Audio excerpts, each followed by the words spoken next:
This is my version of DEI. You get your company, you get a couple positions just for women, you appoint them. Then when anything goes wrong, you blame That's what they them. do. You're like, this is all the women's fault. There's nothing.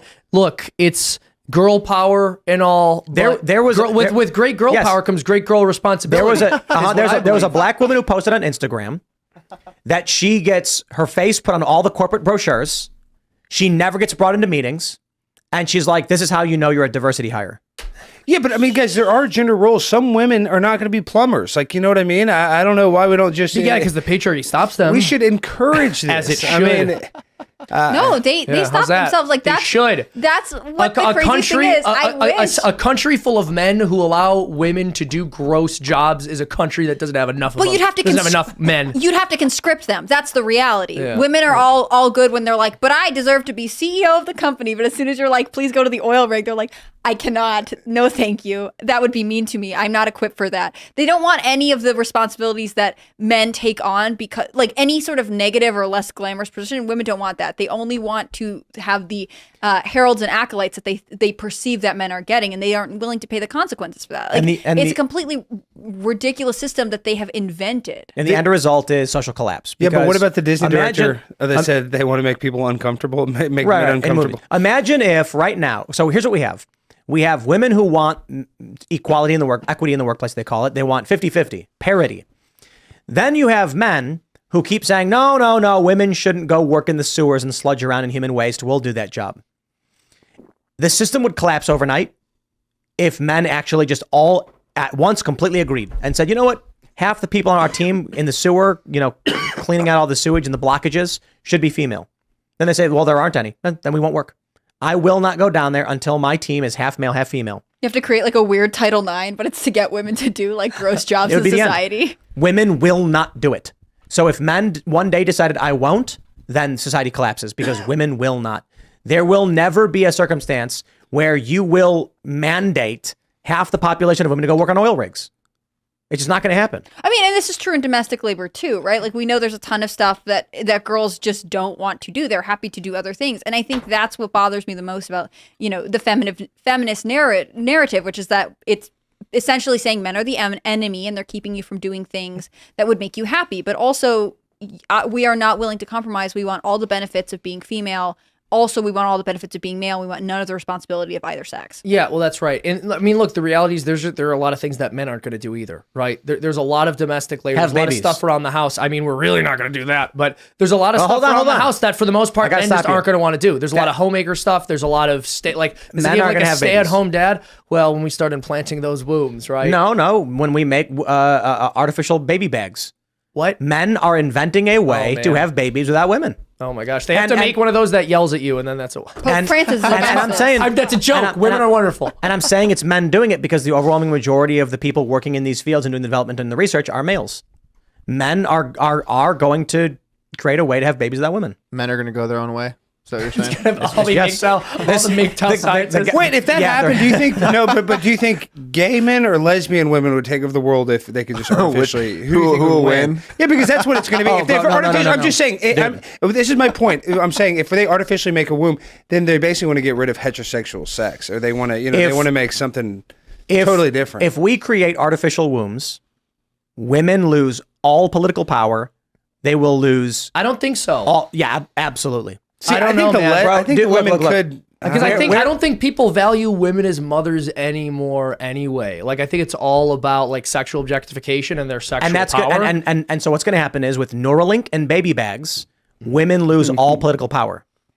I think that's true, because I think you already see that with modern surrogacy, right? I mean, this is what Pope Francis was talking about today, that he was saying it is ultimately a form of trafficking and it's wrong for children. It's despicable. This is like his word for word quote. And I think that women, I think it's two things. I think basically their voluntary participation in the porn industry, them deciding they want to be on OnlyFans, and also their voluntary participation in commercial surrogacy makes it so anything they have to offer the world can be commodified and sold for $1, and probably you can make artificial technology that does it better, like a baby bag, like AI porn. And so I think this is a mistake that women are making. And I think on top of that, we're severing the value of parents, right? Men and women both play a really important role in their children's lives from the beginning of time. And this is true while women are gestating, male men still play an important role, and it's true after birth. They play an important role. Yes, that's but exactly. the denuclearization is what they've been talking about forever. Yeah, and I think that's what's sad. It's like saying everything that makes us unique as human beings, that gives us humanity, is ultimately something you can buy, trade, and sell, and probably we could make some soulless metal contraption that could do it better. Well, you know what? And that's not true in my opinion. You're right, because when it comes to human labor and when it comes to production, the only thing we think about anymore is the end product that actually ends up being produced by the process, and not what the person is transformed into through the work.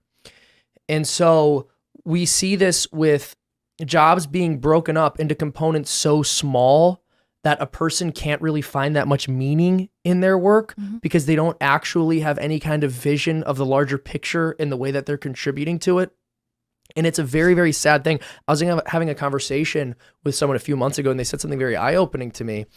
He was just talking about how people used to live and how we would farm, and we were much more in tune with the seasons and the days, and sort of our own circadian rhythm was not as thrown off by the technology we use. And I remember saying, like, I get it, and people can romanticize that, but that was tremendously difficult. That was a tremendously difficult life to live, and those jobs were far harder than sitting in an office and working in an office. And he said, yeah, but is sitting in an office better for you?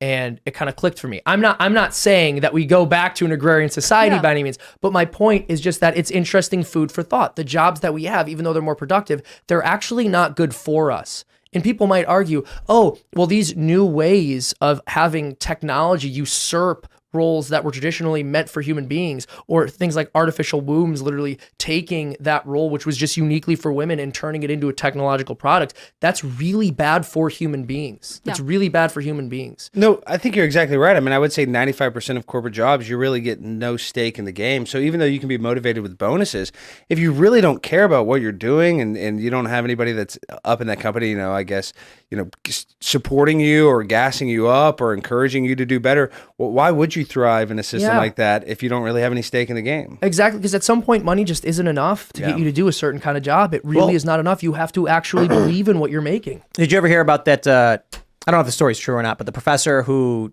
challenged the students on socialism, it was like a viral TikTok or Instagram video where he basically said they were arguing the merits of socialism versus capitalism. So then the professor said, here's what we're going to do. We're going to average out the grades of every single person in the class so that everyone will get an average grade instead of the grade for your test. And then the first test they take, everyone ends up getting like a C plus and a B or a B minus. And then the people who studied really, really hard and scored a 100 on the test were angry because they were like, I busted my ass studying and I ended up getting a bad grade because of this. The people who did nothing were super excited because they were like, I got a great grade and didn't have to do anything. Why do anything else? So the people who studied hard said, I'll adjust. I don't got to work as hard because I don't get any reward for working as hard, so I'll invest my time somewhere else.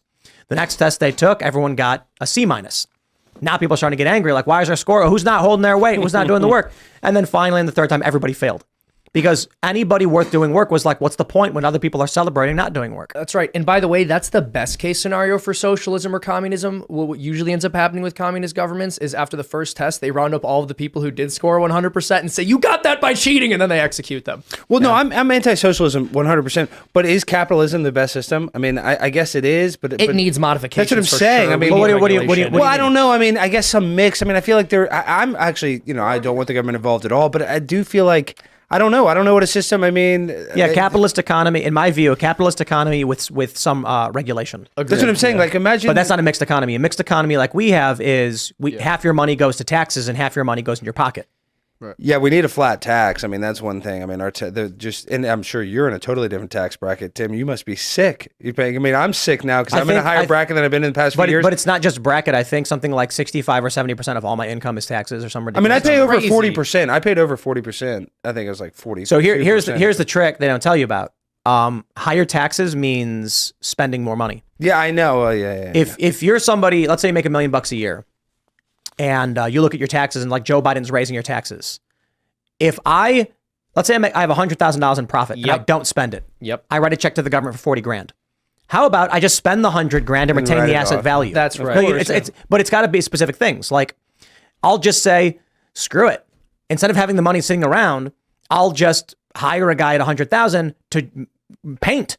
because at least the paintings are assets held by the company that retain value, and then I don't lose the money to the government. Well, have you seen the TikTok that goes viral where it's like Bill 179, where if you buy a G-Wagon because it weighs over 6,000 pounds, you can write it off for a company, and that's why so many people buy the G-Wagon. It's gotten hundreds of millions of hits. You need to look it up because there's a few cars that hit that like tax a certain weight, right? Yeah, a certain but weight. they can control the speed and expansion of the economy. That's the point of the Federal Reserve. It's the point of their tax policy. Modern monetary theory is not you're taxed so that the government gets money. No, the government just creates money upon the issuance of debt. Yeah. Taking money from you is just to control the speed at which people are hiring and firing people. Well, and that's the thing, right? So as somebody who does run their own business, when you get your paycheck, they don't deduct anything from it, right? You're collecting money from clients or AdSense or sponsors, and then you have to cut that check yourself eventually, quarterly or once a year. And Quarterly, you really feel it it. sucks. You really feel it. And the thing is,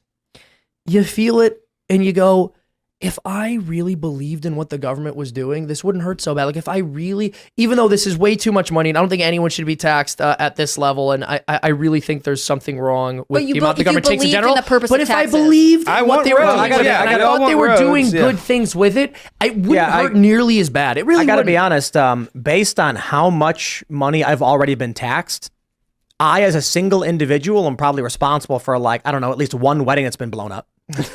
Yeah, more than one. Yeah, but isn't this what they say about Scandinavian countries that have high social security nets? Is that they actually say like people in Denmark are like, no, we're cool to pay these taxes because ultimately we like the benefits that we reap from them. Mm-hmm. I mean, it's one of the reasons that they are so disturbed by mass immigration, which is that they realize there are people coming in who don't pay into the system. Yeah. I mean, there are people that have extremely high tax rates. They have a large, social safety net from the government, and it's okay. It's just not true in America because our system doesn't have either one of the benefits, right? It's not fair. It's not equal. We don't have the benefits that people might want, and we don't have the low, but we have the high taxes. So what are we ultimately doing here? I think the challenge, one of the big challenges is stupid people versus smart people and evil people as well. So like when I look at the Democrats, what do I tend to see? There are very few but very smart evil people and a whole lot of really, really dumb people. When I look at the quote unquote right, I don't mean just the Democrats, because the right is a collection of libertarians, conservatives. I see a lot of people who are moderately intelligent and a handful of people who are very, very stupid. Because stupid people exist everywhere. But if you have a handful of people who, if you have commentators on the right who are like, I'll try to be honest, and I believe in liberty, which means you got to make your own choices, the stupid people end up with a moderately better understanding of the world and their freedoms, whereas the Democrats believe in insane things that make no sense. Thanks for watching this clip from the Timcast IRL podcast. Hang out with us live Monday through Friday at 8 p.m. and become a member over at timcast.com for uncensored, members-only shows exclusive. Thanks for hanging out, and we'll see you all next time.